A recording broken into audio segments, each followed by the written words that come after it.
I'll start by reading a little excerpt from Mrs. Sonaiya's book to describe the kind of person. She's been on this show before, but, you know, the seats were different. But as I welcome you to the show, I would like, Professor Femi Tai described you as a genuine intellectual. She alerts us to hidden dangers, admonishes us where necessary, but never fails to inspire us to reach for the best that we're capable of. It's nice to have you on the show again. Thank you very much. It's my pleasure to be here. So, I mean, I just wondered, you did it the last time. You didn't get the position. You're running again this time. Yeah. And you're not discouraged?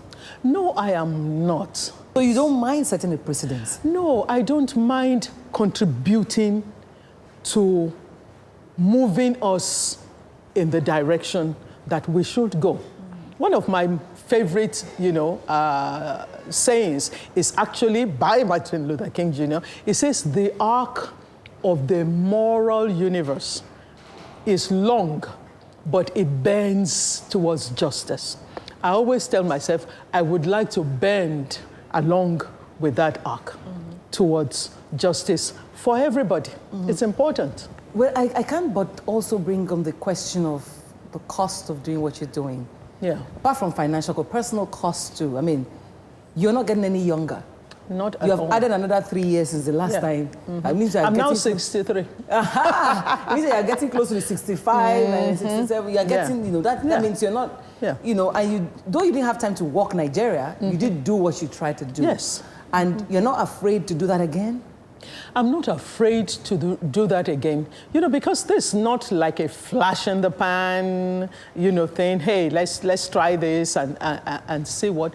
I really would like to see a better Nigeria, and we are not even seeing us bend towards the arc of justice? That arc of justice yet. In terms of dignity for all of us.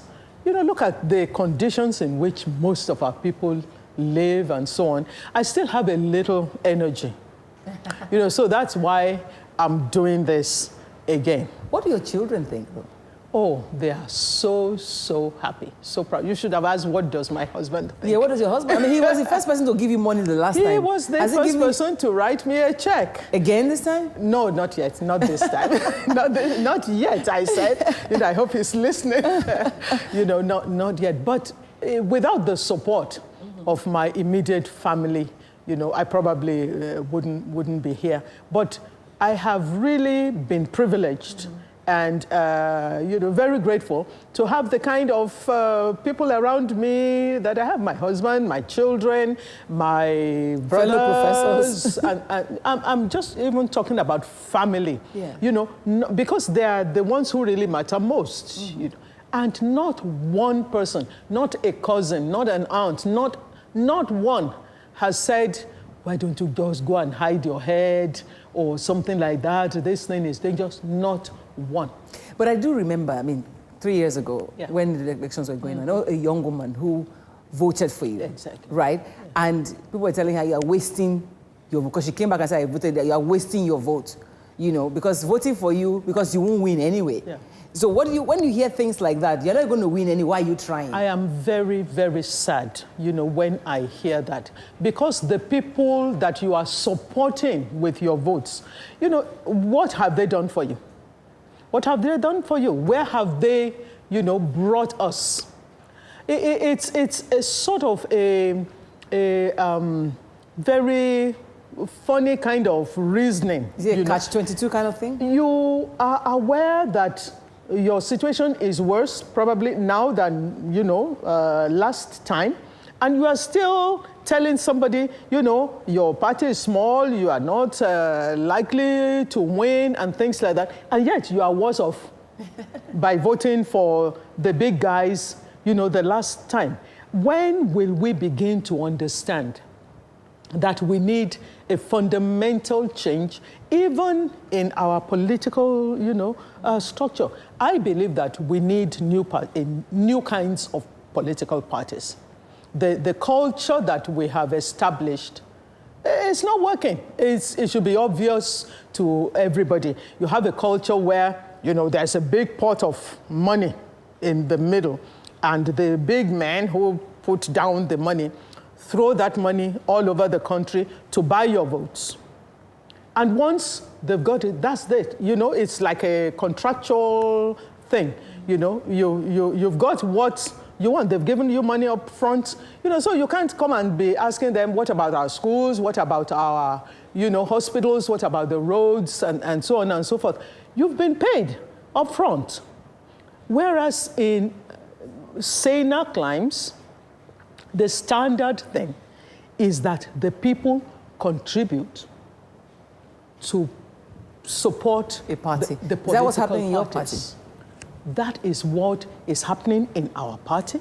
I'm using part of my, you know, pension as, as a retired, you know, person running around the country trying to do as much as possible. But, you know, Nigerians, they want to always be on the winning side, whether it pays them or not. You know, so many are not willing to say, okay, here's my own 5,000 naira to support what you are trying to do. They think that they are wasting it, just like they said they're wasting, you know, the votes. So we've got to really engage with our people and have you started campaigning though?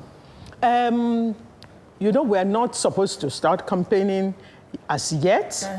I don't think that this is the way to really run the electoral process, because INEC limits active campaigning to like 3 months before the elections. But of course, that's to save you money now. You start campaigning from now, you're in trouble. Then you start paying me to come on my show. That's the thing. It doesn't let the people really know who the candidates are.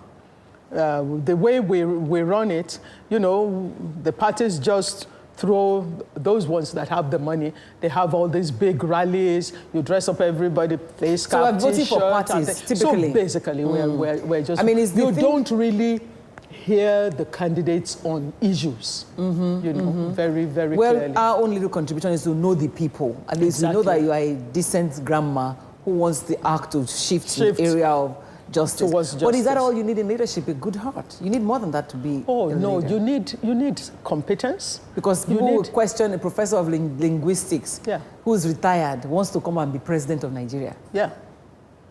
What discipline did I have to go through to become a professor of linguistics?